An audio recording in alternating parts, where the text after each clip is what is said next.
So far, so good. Today we're going to finish chapter 1, which is the chapter on,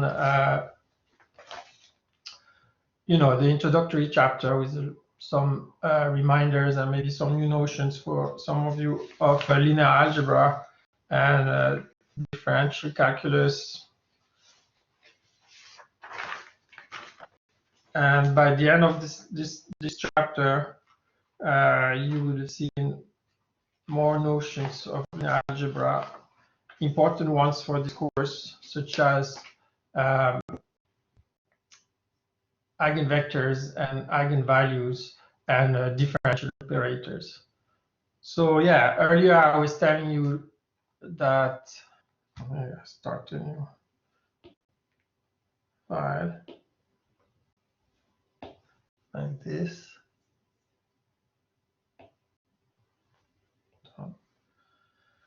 I was telling you that in continuum mechanics, we have to go further than just vectors. Yeah, that's because if you think about it, in continuum mechanics, we will be looking at objects that deform. And so you have, Rubik's Cube. Right, until now, if we were doing rigid body motion, we'll just be concerned with rotations, force, maybe a force supply will move the cube.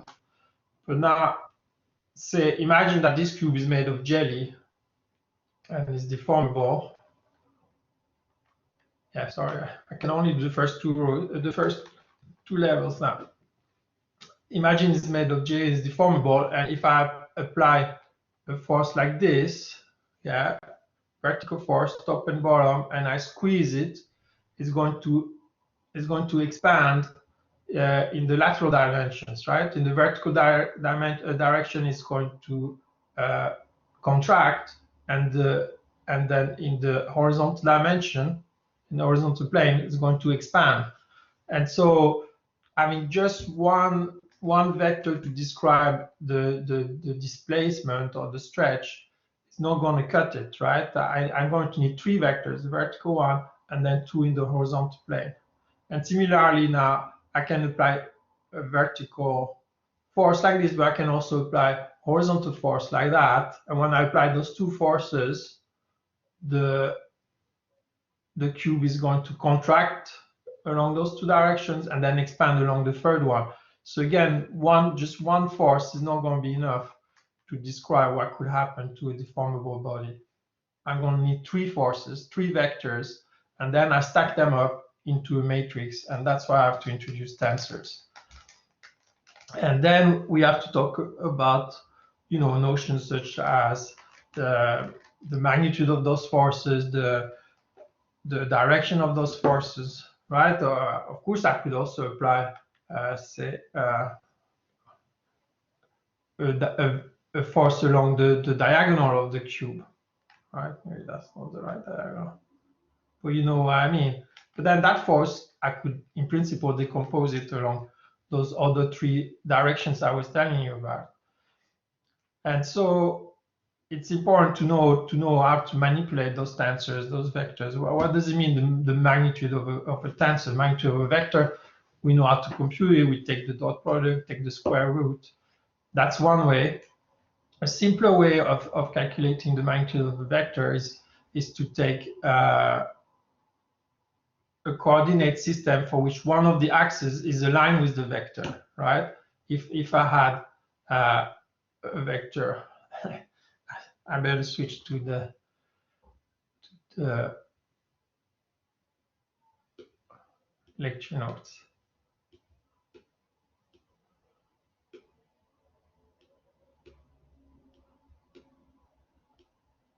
Oh, you guys can see that. Sorry.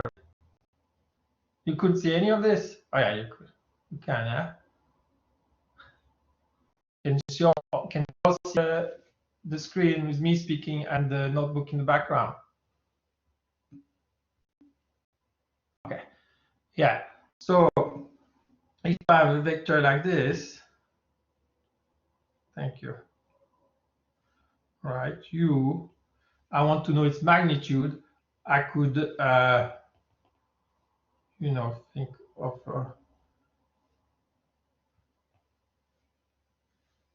a coordinate system, and there'll be two unit vectors here. There's the first one in the third dimension coming out of the plane, and then I could look at its coordinate, its component in this along these vectors, u1 and u2, and then I compute square root of u1 squared plus u2 squared.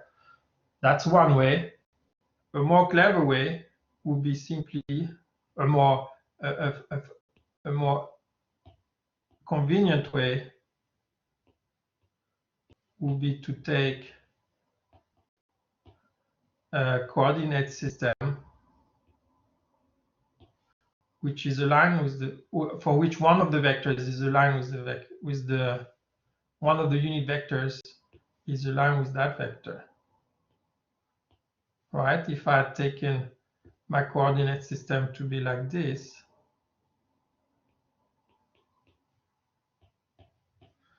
and I know that u is 4i, then I know the magnitude of u is 4. In that coordinate system, and k coming out like this, u has only one component. Oh, he open. There. No, that's gone. U has only one component. And it's the same for matrices. In general, it's the same for tensors. In general, they represent with the matrix with 9 non-zero components. But if I rotate and choose the coordinate system, the unit vectors of the coordinate system clearly, I can rotate them and align them with what is called the principal axis. And the principal axis of the matrix in that coordinate system, the matrix only has 3 components along the diagonal. There's lots of zeros, just like vector u aligned with I now has only one component, one non-zero component, and the other 2 are 0. For a tensor, you can find a coordinate system where there's only 3 non-zero components out of 9, so that's not bad. And then they might be different, but at least you know the magnitude. Say that the tensor somehow represents the force, or the force per unit surface. You know the magnitude of the forces along those 3 directions. And then by rotation, by transformation of coordinate system, you can figure out the magnitude in every direction. That's the idea behind tensor algebra applied to continuum mechanics. And so today, I'll speak a bit about eigenvectors and eigenvalues, although you might have seen that before. Eigenvectors and eigenvalues.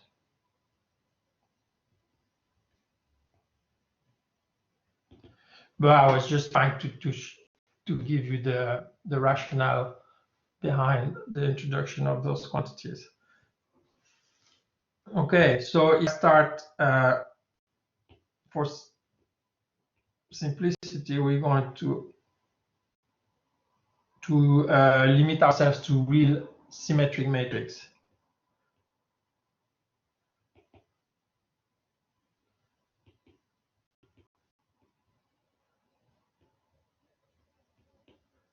Right, it's such that the complex conjugate and the transpose are the same as the matrix itself. Now the eigenvalues, so I just write just E, that's for eigen. They are the roots, lambda 1, lambda 2, lambda 3 of the cubic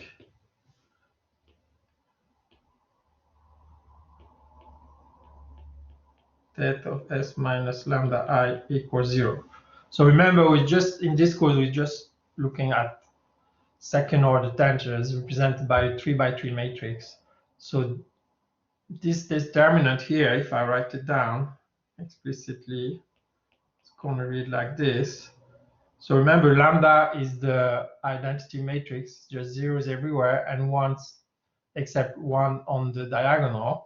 So here I'm got lambda I, that's lambda on the diagonal. If I add those two matrices, I'm going to end up sorry, S12, S13. Now notice I wrote S12 here on the next row because S21 is equal to S12 for symmetric matrix. And similarly, instead of writing S31, I can write S13, S23. Right, this determinant is going to be cubic in lambda. And you can expand it, and I think I put that as an exercise in the problem sheet that I'll be publishing soon. But if you expand it, you will see that the cubic is like this: lambda minus lambda cube, and it's going to be the quadratic coefficient, the linear coefficient, and then constant. And yeah, you can see if you multiply, if you expand this expression, you will find that lambda is multiplied by lambda. It's going to be minus lambda. The quadratic ones is going to be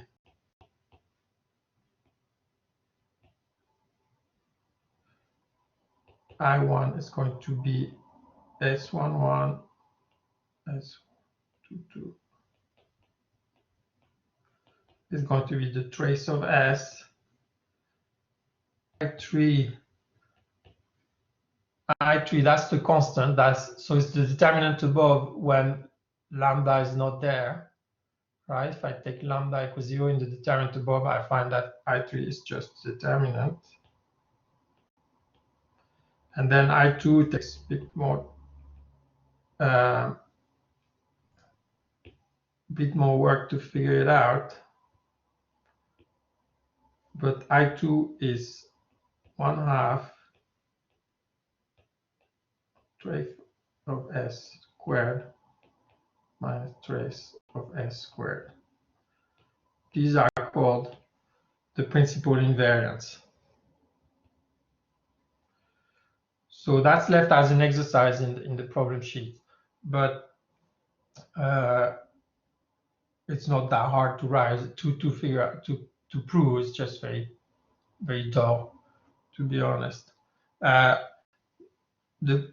Since lambda 1, lambda 2, lambda 3 are the root of the cubic of a cubic that starts with minus lambda cube, so you know that this can be written as follows: minus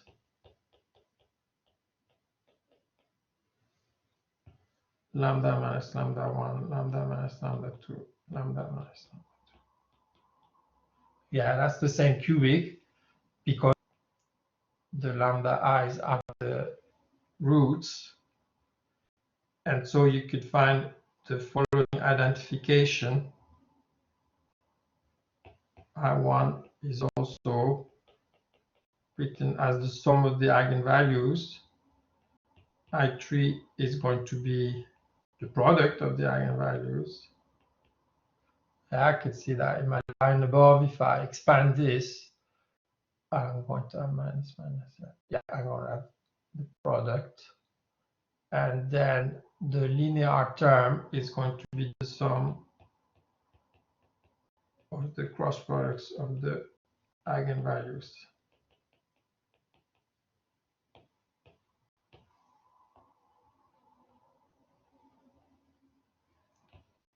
So, okay. So this is the definition of the eigenvalues. And like I told you, there will be some coordinate system where a matrix, 9×9 matrix, can be diagonalized. It will be a clever choice of coordinate system where you can maximize the number of zeros in the matrix. In the tensors, sorry, in the matrix representation of the tensor. And then on the diagonal, you will have 3 values, lambda 1, lambda 2, lambda 3. So I'll put some exercises on the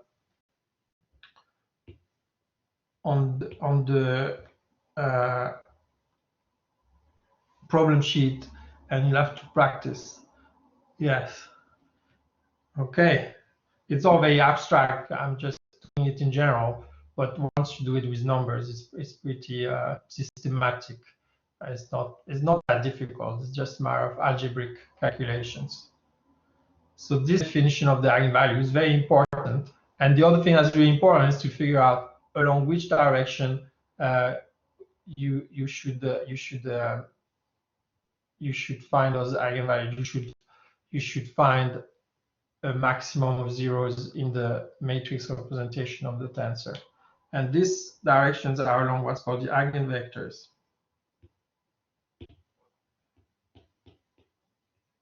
Eigenvectors.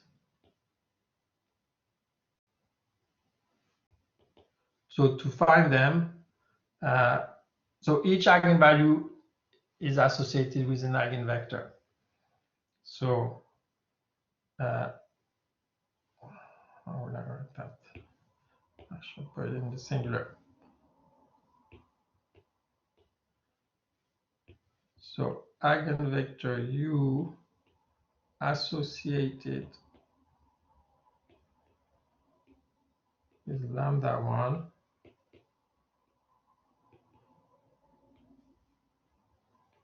S U equals lambda 1 U. That's the definition. That's how you find lambda U. That equation is the same as this equation. So vector equation.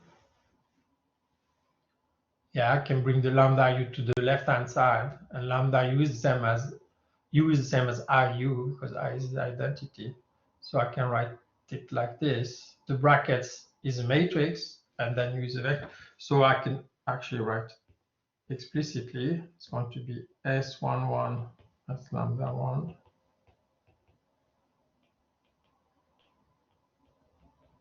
So lambda 1, I found it by solving the. Oh, I should have given you the name of this here. This is called the characteristic equation. That cubic we were introducing earlier. The characteristic equation.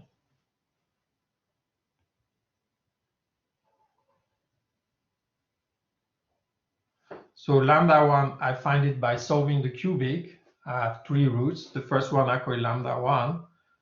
And once I have lambda 1, I can find an eigenvector associated with lambda 1 by solving this system here of equations. Oh, mistake. S13, S23 minus lambda 1.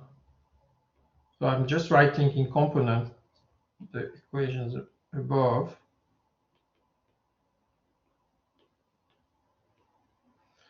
And so here I have a system of 3 linear equations for 3 unknowns, U1, U2, U3. The right-hand side is 0, 0, 0, so that's a homogeneous system. It has non-trivial solutions provided the determinant of the 3 by 3 matrix is 0. But it is 0 because lambda 1 is an eigenvalue. So that's good. And then I can just solve this system of equations. It would be up to an arbitrary constant because it's a homogeneous system. So in fact, when I solve this system, I get an infinity of parallel eigenvectors. And then among all those parallel eigenvectors, I just take the one I call U, the one that's a unit vector. I call it R, sorry. The unit vector associated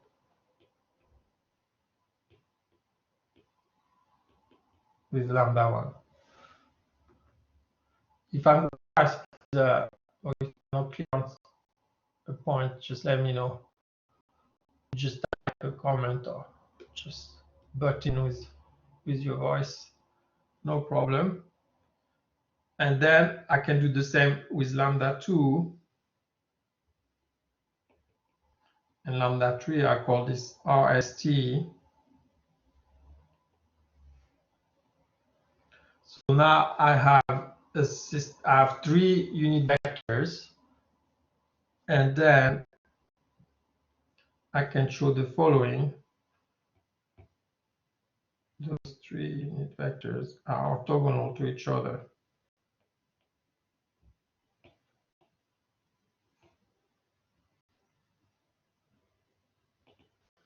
And to prove this, I just need to compute r dot s or st if I want to.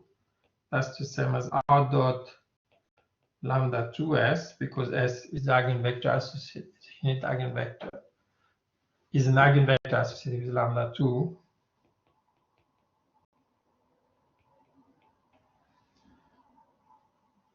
And then this, I can also write it like this. So I'm sorry, I forgot to show you this earlier. I'll put it in the problem sheet, but it's the same. Yeah, you can swap the order of the vectors in the dot product, but you have to take the transpose. In this case, it makes no difference because S is symmetric, and then R is the eigenvector associated with lambda 1, is an eigenvector associated with lambda 1.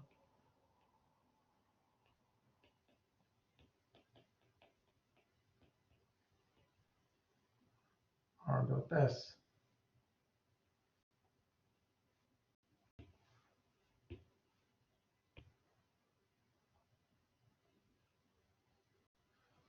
R dot S.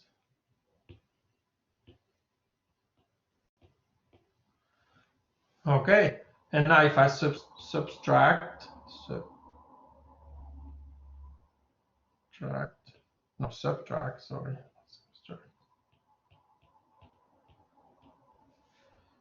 subtract one line from the other, I get 0 equals up to minus lambda 1 r dot s.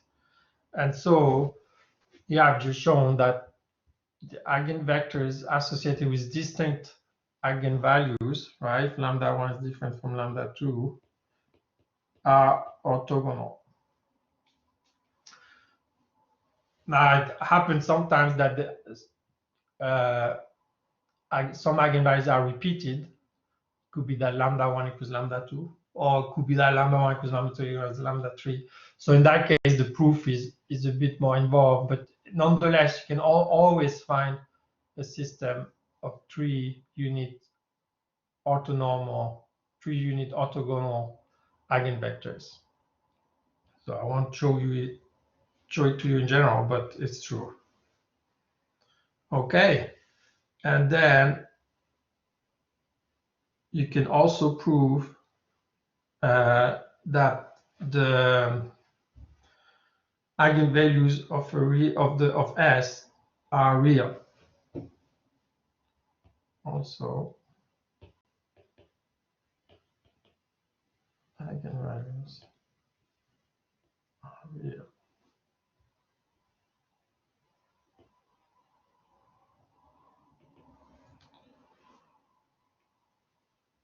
All right, and all you do is you write the complex conjugate of this quantity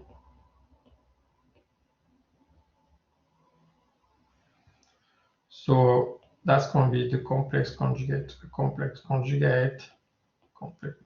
S, complex conjugate of R. Complex conjugate of the complex conjugate is just R.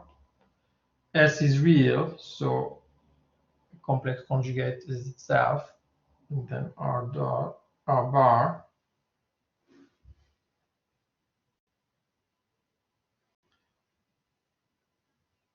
And then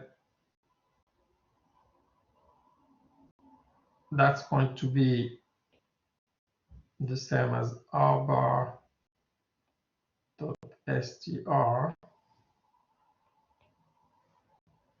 That's going to be the same as r bar sr, because S is symmetric. The same as r lambda 1 r, because r is an eigenvector associated with lambda 1. And then that quantity r bar dot sr was also equal to lambda r bar. So that quantity and its complex conjugate have the same value. They are the same. And yeah, what am I saying now? Oh yeah, and then so it's real.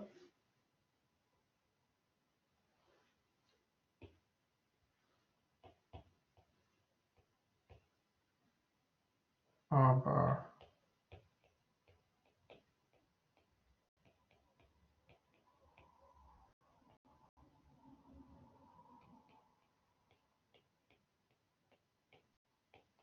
is real. And so that tells you that lambda 1 r dot r bar is real. And then r dot r bar is real. So that's a quantity times its complex conjugate. And so you can conclude that lambda 1 is real. Okay.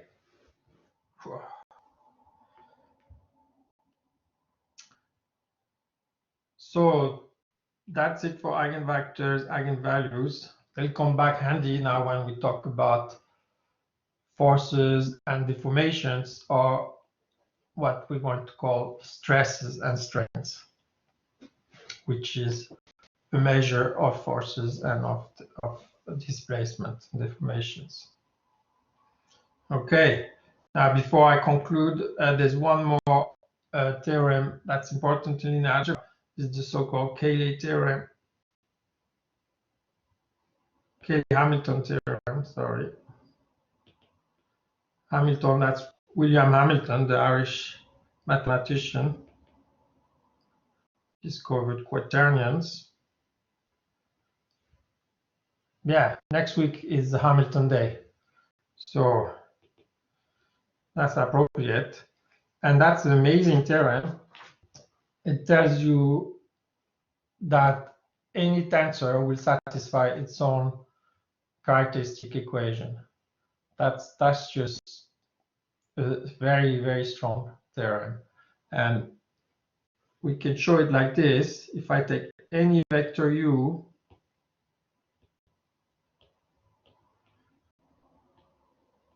it can be written down in components along RST. Remember, RST, they form a unit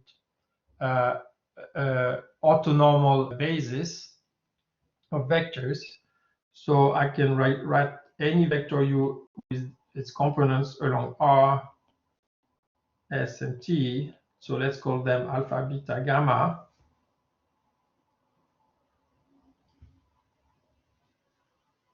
Right, the components along E1, E2, E3, they call U1, U2, U3. Along RST, I'm just going to call them alpha, beta, gamma. And then if I compute this quantity here,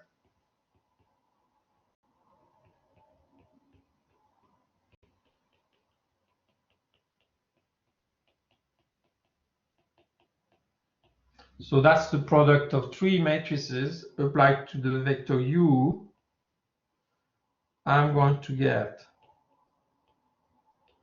okay, I'll just rewrite it explicitly.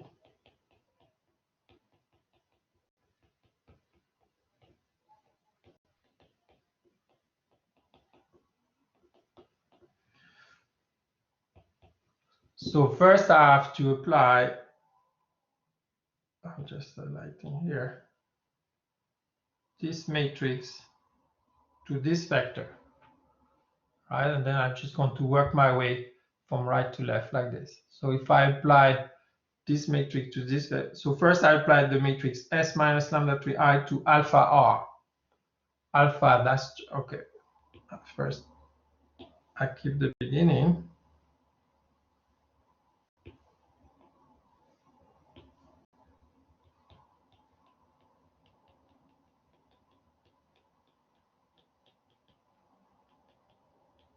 And then I apply the matrix to alpha R. Alpha is just a constant. I can bring it to the front. S applied to R, that's lambda 1R.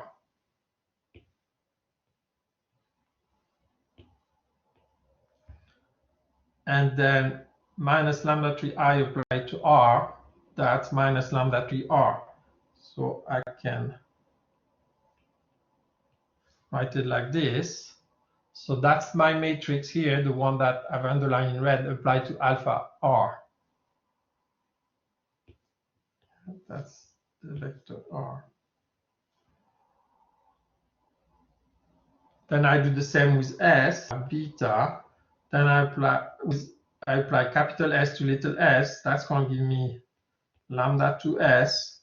I apply minus lambda 3I to s. That's going to give me minus lambda 3s.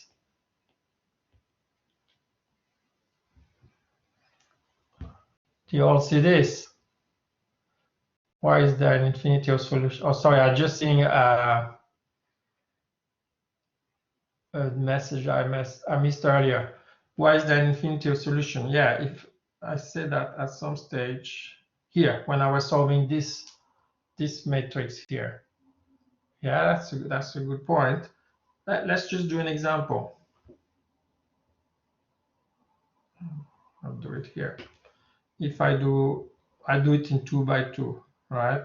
I do 1, 2, and then 3, 6, U1, U2.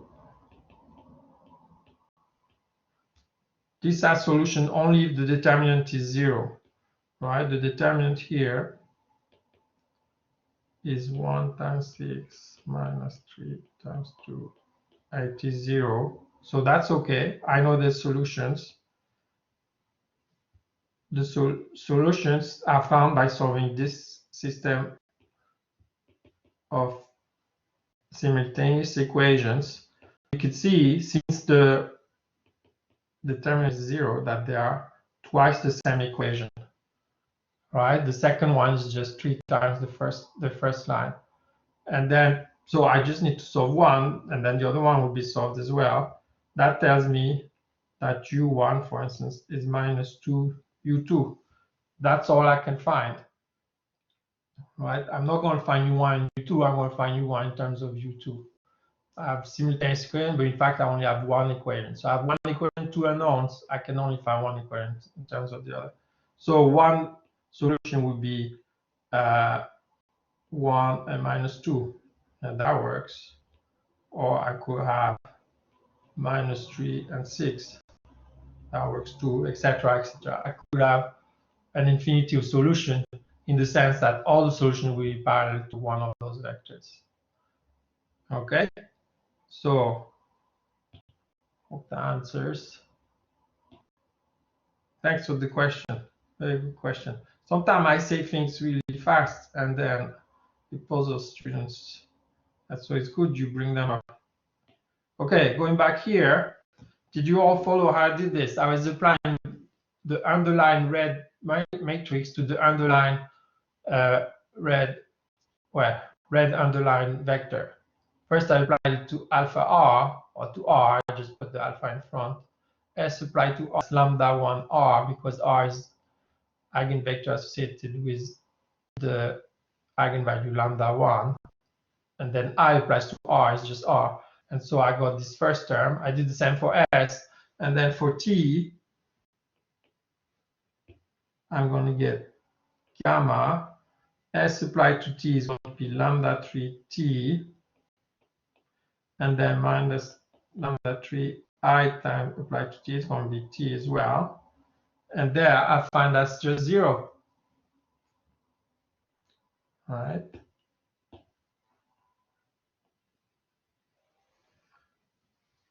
And so I go on to the next step,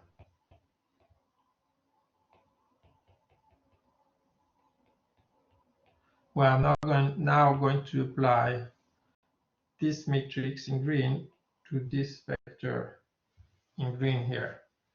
So the first is going to give me alpha. Oops, sorry. Alpha and lambda 1 minus lambda 3. This is just a constant that I can bring in the front. And then I have S applied to R. And then lambda 2 applied to R. Just like that, or I can bring the R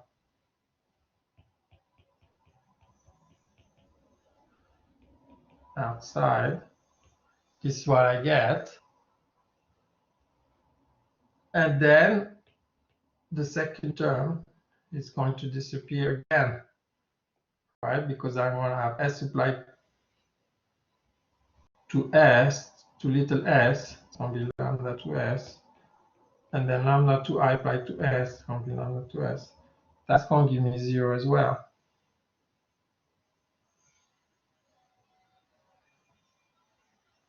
So I'm nearly there. I'll do it again one last time.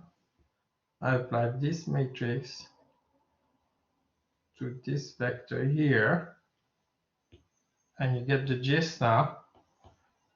It's just going to give me, wow, I'm just going to write it straight away. It's going to give me 0. Yeah, I'm going to have S applies to R. It's going to be lambda 1 R, and then minus lambda 1 I applied to R. It's going to be minus lambda 1 R. They're all going to cancel out, and I'll end up with 0. And so that's valid for any U. So it's valid everywhere. It's always true that this quantity here at the top is 0. The only way that's possible if it's this here. This is 0 for all U's. Every vector would apply to this matrix, that product of 3 matrices here is 0. Underline. Gives you 0. That's only possible if the matrix itself is 0.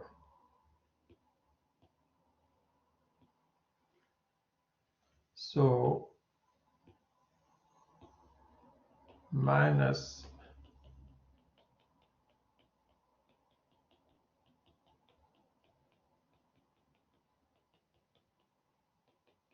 is 0. Because if I apply this matrix to any vector, I get 0. And then by expanding, I can expand this. I can do the product of matrices. I'm going to get S cubed, and so on and so forth. I get minus S cubed plus lambda 1 lambda 2 S squared minus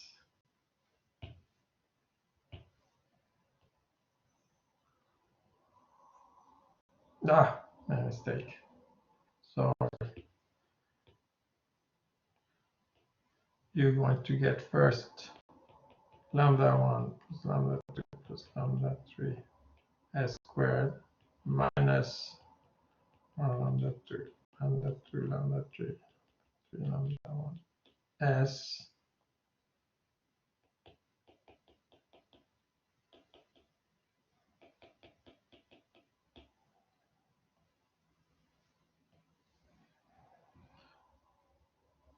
and this, I know that I can write it like this, or minus S cubed plus R1 S squared to S plus I3, that's the determinant, I equals 0. S satisfies all. That's pretty amazing. If you remember, the characteristic equation is a cubic in lambda. So the characteristic equation is a scalar equation. But you can generalize it for S to a matrix or a tensor equation. Here above I've written a tensor equation. So S cubed, S squared, S and I, these are all tensors. But that's a cubic tensor equation and is exactly the same as the characteristic equation for the eigenvalues that I've written here. So I could replace formally lambda, a scalar, by S, a tensor, in this equation, and it will also be an identity. Amazing. And that tells me many things, right? It tells me, for instance, that S3, I can solve the equation now for S3, S cubed is going to be I1 S squared minus I2 S plus I3I. Right? I didn't write what's under those, inside those brackets, the horizontal brackets, but you can see that it's going to be I1 minus I2 and I3. Very simple to solve. Now, if I multiply this whole equation by S, if I multiply it across, I'm going to end up with something S cubed, something in X squared, something. Oh, what did I write equals 0? Sorry. Something in S, right? But S cubed, I know from the previous equation above that it's written in terms of S squared and S. And so I can group the S squared terms, I can group the S terms, and then I'll have an I term. And then I can do the same for S5. I'm going to write in terms of S4, S3, and S squared. But S4 I can write, right? I can just go down like this and write everything in terms of S squared, S, and I. So every power, every higher power of S after 2 is a combination of S squared, S, and I. That's amazing, right? So the most nonlinearity you could get in a 3x3 with a 3x3 matrix is the quadratic nonlinearity. Don't worry too much about that. We'll see what it means much later in the course. Another thing we can deduce if I multiply by S. Another thing we can deduce, if I multiply by S minus 1 across, I'm going to get S squared expressed in terms of Si and S minus 1. That will also come in handy later in the course. I can express S squared in terms of Si and S minus 1. Okay, I'll just stop the recording